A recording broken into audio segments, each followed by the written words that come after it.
శ్రీ గురుభ్యో నమ. ప్రజాభ్యో యోగక్షేమ. మనకు చాలా వరకు కూడా స్వప్నాలు కలవరం వస్తూ ఉంటుంది. నిద్రపోయిన తర్వాత మనకు ఏం తెలుస్తుందో ఏం జరుగుతుందో తెలియదు.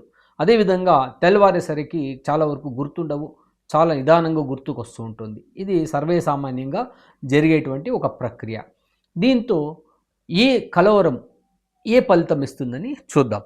చనిపోయిన వారు కలవరంలో కనబడడం వల్ల మనకు వాళ్ళు ఏదో ఒక సూచన ఇస్తున్నారు అని అర్థం.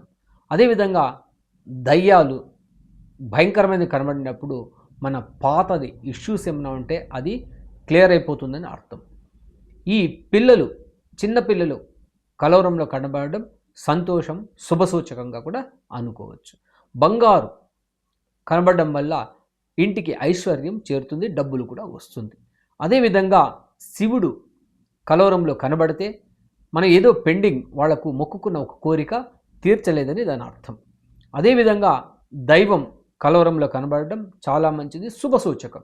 కులదైవం కనబడితే మన కులదైవం కనబడితే మనకున్నటువంటి అప్పులు తీరిపోతుందనేది ఒక ఇది ఉందన్నమాట. అదే మనమే చనిపోయినట్టు కలవరంలో కనబడితే రోగం నివృత్తి అయ్యి ఆరోగ్యం బాగుపడుతుంది. అదేవిధంగా పశువులు తరుముకున్నట్టు వస్తే అనారోగ్యాన్ని సూచిస్తుంది. కులదైవం యొక్క ఒక కోరిక తీర్చలేదనేది ఒకటి కనబడుతుంది. అదేవిధంగా పాములు కనబడితే శత్రువులు మనల్ని వెంబడిస్తున్నారు అని అర్థం. చనిపోయిన వారు కనబడితే ఒక రకంగా కూడా శుభసూచకమే, వాళ్ళు ఏమో తెలియజేయడానికి వస్తున్నారు అర్థం. ఏనుగు కనబడిందంటే మనకు ఒక అధికార ప్రాప్తి, ఒక ప్రమోషన్ ఉందని. పిల్లి కనబడితే మనకు ఇంట్లో దొంగతనం జరగబోతుందని అర్థం. అదేవిధంగా మనకు పెళ్ళైనట్టు కనబడితే సంఘంలో కీర్తి, గౌరవం, ప్రతిష్టత, మళ్ళీ మనకి ఏదోగా వృద్ధి ఉందని అర్థం. ఇలాంటివి ఇంకన్ని తెలియజేస్తుంటామని తెలియజేస్తూ సర్వేజన సుఖినో భవంతు.